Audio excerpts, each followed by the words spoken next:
My hand is in my panties right now, so, there's that. Maybe I am a chronic masturbator. Needless to say, you are listening to The Rock's voice right now, and you do have your hands in your panties. I love to be watched. Well, I'm multi-orgasmic, so I really wouldn't know. Are you feeling a little moist? Male or female, to watch someone masturbate, it is extremely hot. It makes me very, very excited.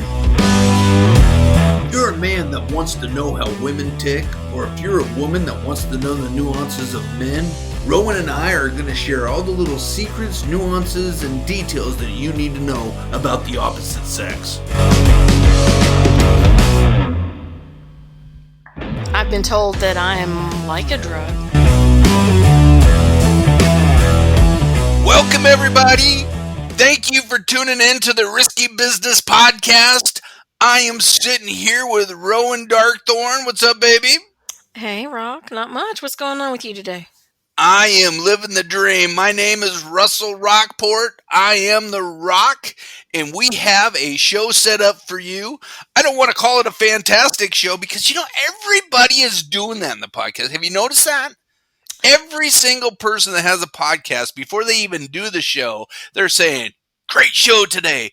How do you know? You haven't done it yet. My question is, how do you know? How is it possible that you know if you got a great show or not until the show is done? Well, because it's us, I guess. Well, with us, we're not going to do that. We do have a great topic today that we will admit to, but until the show is done, you're not sure if you got a great show. It just sounds arrogant to me. We're not going to do that, but we'll promise after every show we will say, we just did a great show. We can agree to do that. But we want to get the show done first before we start popping off about how great the show is. But today is a great topic. It's going to be a fun topic. It's going to be one of those topics that a lot of people don't need a partner to do. And that topic is going to be Masturbation. Just say it one more time. This sounds so amazing when it's coming out of your mouth. One more time. What was it called? Masturbation. Masturbation. Getting yourself off. Making yourself true to yourself. We'll just call it that. And we are going to talk about this topic a little bit. And we're going to be hands-on in this episode. Hands-on. Sounds amazing. And the crazy thing to think about masturbation is there are ways that we can make it even more enjoyable than it already is. Because here's the thing. There once was a time where masturbation was considered taboo. Oh, in some places it still is considered taboo. So we're going to get into this, and we have some, some interesting things that we want to know from our listeners. And on this topic, it's a fantastic topic. It's something that honestly you could be good at, you could be bad at, but nobody's going to know if you're good at it or bad at it but you. Yeah, I guess so. Well, at least the self-masturbation. Well, yeah. I mean, unless you go around like putting it on a billboard or something. Well, people might actually do that these days. It's not that expensive to have a billboard anymore. Matter of fact, you might be seeing the Rock and Rowan on a billboard near you soon. Like, you never know. You never do know. So the big questions about masturbation, I guess my big question is, how often? Are you a chronic masturbator, or do you masturbate rarely, or do you only do it when you need to? Oh, is this a question for me or in general?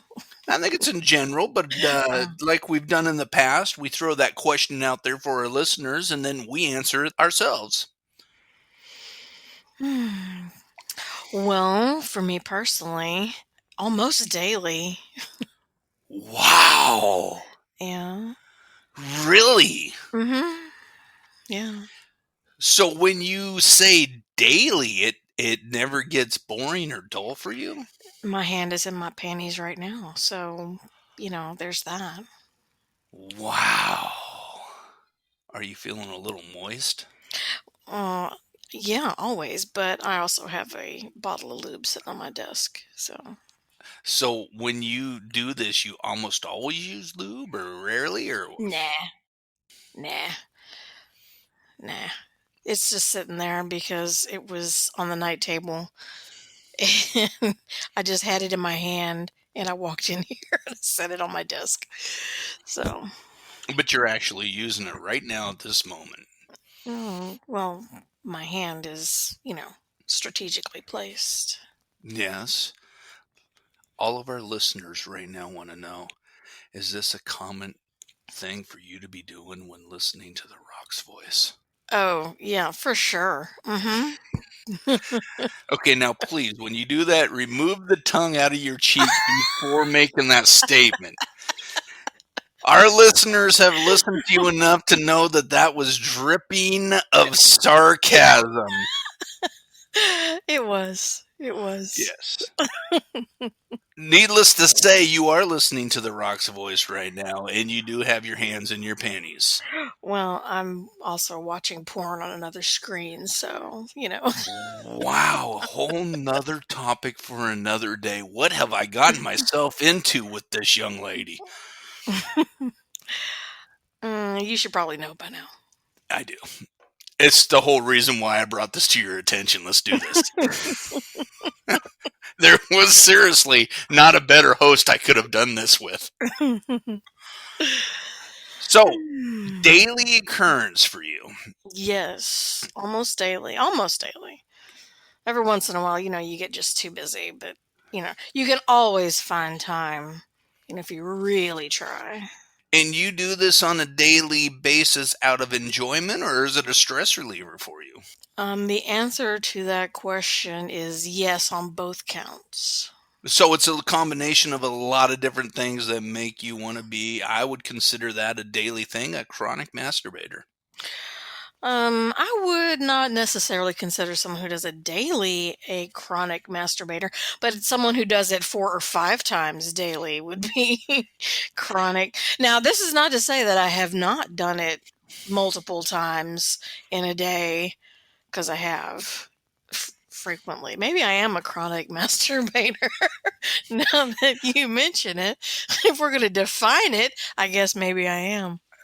Well, the main question is going to be asked is each and every definition of a word is different amongst the individuals. No, it's not. Webster has a dictionary. Webster has always been wrong. Webster is horrible. If you don't believe me, look up the word dork. Does it have your picture next to it? No, but it has a whale penis there.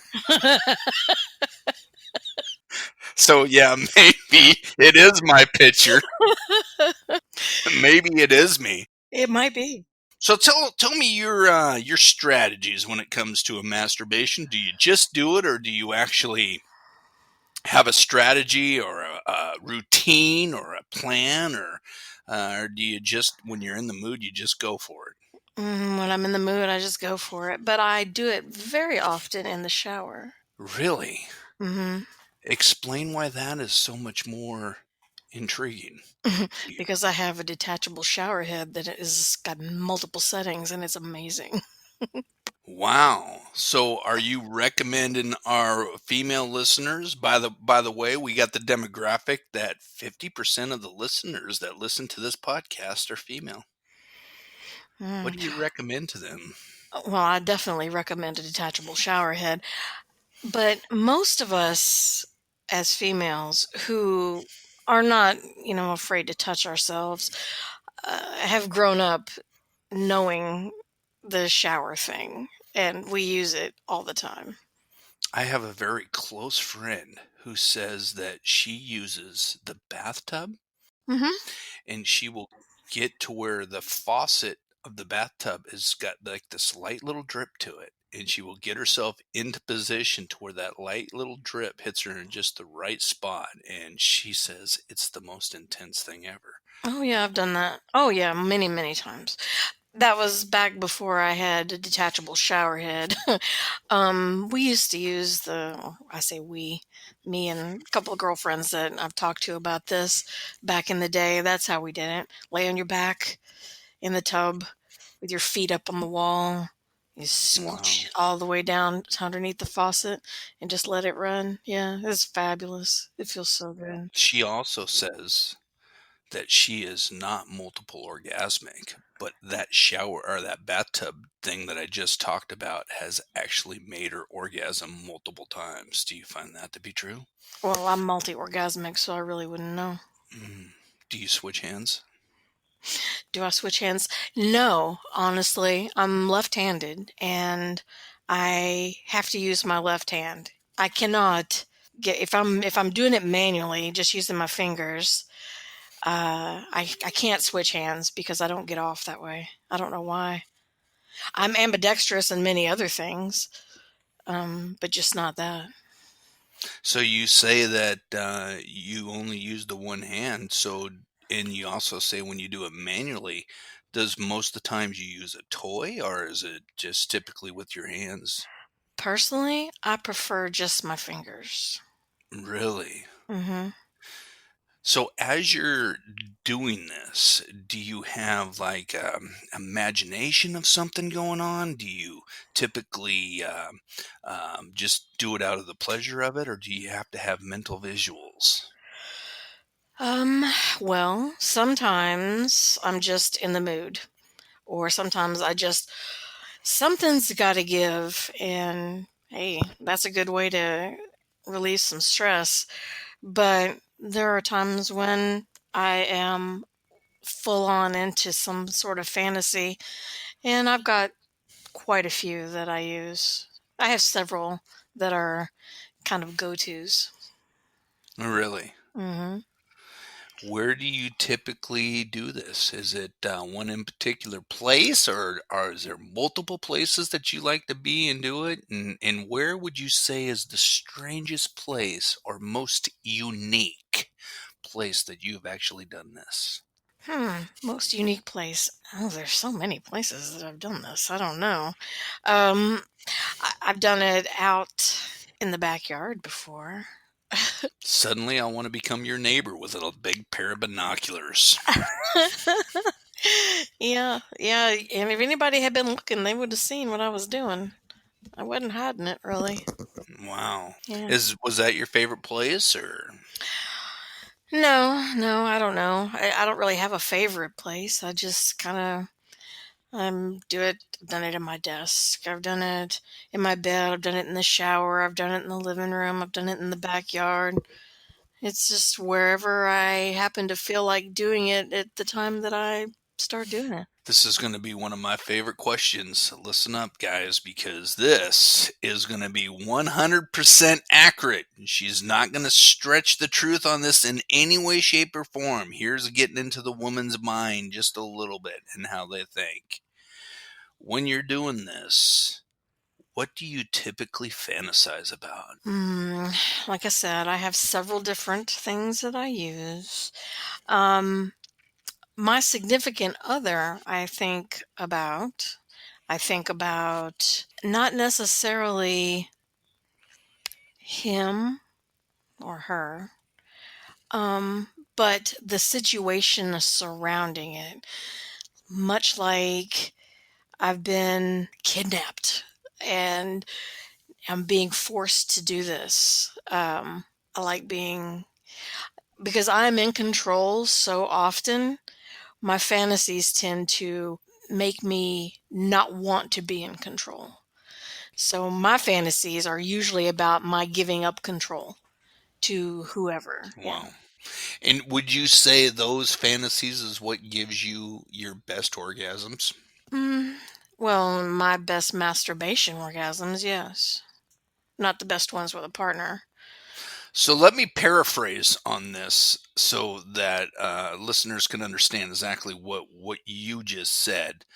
You didn't necessarily say your best orgasms were because of you giving up control. You said that your best orgasms and masturbation comes from being something that is not the normal of your normal everyday life. It's more that than actually giving up the control, correct? Yeah, yeah. So just a little something different out. Just try and step outside myself a little bit. Yes. Mhm. And every guy's ears are going to perk up on this next question. Do you like to be watched? I love to be watched while I do that. Yes. And when Yes. we say watched, are we talking about one partner, maybe two partners, or are we talking about you laying out on the 50-yard line of the football stadium and having the stadium filled watching you? Would you like that? Well, I've never done that, so I don't know if I'd like it or not. I probably would depend on how much alcohol I've had to drink. But the being watched in general, yeah, one, two people, yeah, just watching. Yeah, I like that. I can almost guarantee the answer is going to change a little bit, but I don't know. I'm going to assume. Do you like to watch? I do. I fucking adore it. That shocked me a little bit. Does it? Just a little bit. I don't like watching unsolicited, like if somebody just starts FaceTiming me and they're sitting there with their dick in their hand jerking off. No, I can pass. But if it's something that, in person, uh, it is so hot to watch, male or female, to watch someone masturbate. It is extremely hot. Makes me very, very excited. So I got one last question that I want to give to you before this Mhm. podcast is going to be put into the books. Mhm. That question is, does your partner do it? And if they say they do not do it, do you believe them? My partner claims that he does not. However, no, I don't believe him. I've never believed him. But it doesn't matter to me, because I turn around and do him as much as I do myself. So he may not. Who knows? I don't know. It doesn't really matter one way or the other. Well, I got to tell you, I think that it's once was a taboo topic. I remember back in high school, anybody that said that they didn't masturbate because it was frowned upon, looked down upon. And I got to tell you that when I was telling people I wasn't, I was lying. And I don't think that any of my friends, they all claim they didn't do it. I think they're lying. Of course. Um, what I do find interesting is that at that time in high school, when I was going through all the changes that we go in high school, I had no idea that women could masturbate. Oh, really? I had no idea. I discovered that at like 7 years old, 8 years old. Wow. Mm-hmm. See, it was so taboo at the time. I mean, of course, now we know we've been through the trials and tribulations of life, and obviously it was something that always existed, but most men had no idea. Well, maybe. I don't know, because I was not in the male psyche. I'm still not in the male psyche. I understand them a lot more than I used to back when I was young, really young. But I have always been ahead of the game when it came to my sexuality. I've always been, I don't know, hyper sexual or something. I don't know what the word you would use to describe it would be, but back before I knew that it was an orgasm, uh, I didn't know what that word. I didn't know that word, so it was called the feeling. I got that feeling, and which is pretty accurate itself. But as I got older and got more sophisticated when it came to you know what I do and how I do it, the whole way that I did everything changed, and now I've perfected it, and I enjoy it, like I said, almost daily. Different types of objects. We've talked about the bathtub. We've Mhm, talked about the shower head. We've talked a little bit about toys, maybe. mhm. Let's talk a little bit about them. My favorite one, the one that I use more than anything else, if I'm going to use anything, it is a artisan glass dildo. I don't like vibrators. I don't like them at all. As a matter of fact, I don't even own one anymore because they give far too intense and focused. vibrations, and if you use them too often, then that level of stimulation is what you end up needing in order to orgasm. If you use things like the shower head, you don't have to turn it up all the way, and you use your fingers and stuff like that that are gentle, then if your partner or whatever is going down on you, they can actually still make you come with just their tongue without having to resort to something super intense like a vibrator. It really does change the way that the stimulation works with your body. I learned that a long time ago, and ever since then, I haven't really used vibrators at all.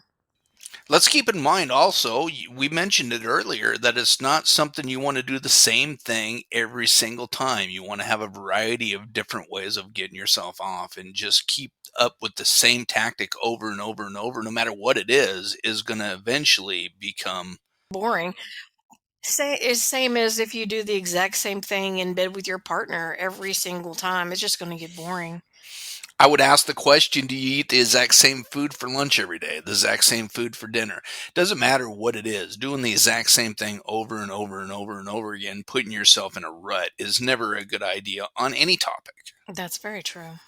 Very, very true. And no different from masturbation to sex to oral sex to hand jobs to whatever it is that you are doing. You got to have some variety, and variety is the spice of life.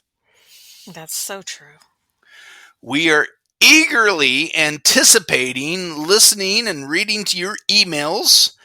If you do want to touch base with this topic and have us do a follow-up show on this topic, please send your questions and your comments and your statements to The Rock at riskybusinesspodcast.com or To Rowan at riskybusinesspodcast.com, and you spell that Rowan. and like we started earlier, what a fantastic show we just gave. And now we can say that. What a good that's a good show. We're gonna do the good show statement. This stuff drives me nuts. I gotta be honest with you, Rowan. I really don't want to say that on our podcast. Well, then don't Good say show. it. Hang on, let me dislocate my shoulder while patting myself on the back for this good show I'll pat you on the back, Rowan. Good show. Oh, scratch while you're there. There we go. Man. You keep your hands in your panties, I'll scratch your back, and we'll do a fantastic show. That sounds amazing. I am The Rock. And I'm Rowan. And we will see you between the sheets. Stay naughty. If you want to hear more Risky Business with The Rock and Rowan show, please hit the subscribe button and ring the bell. And as soon as we post something, you will hear it first.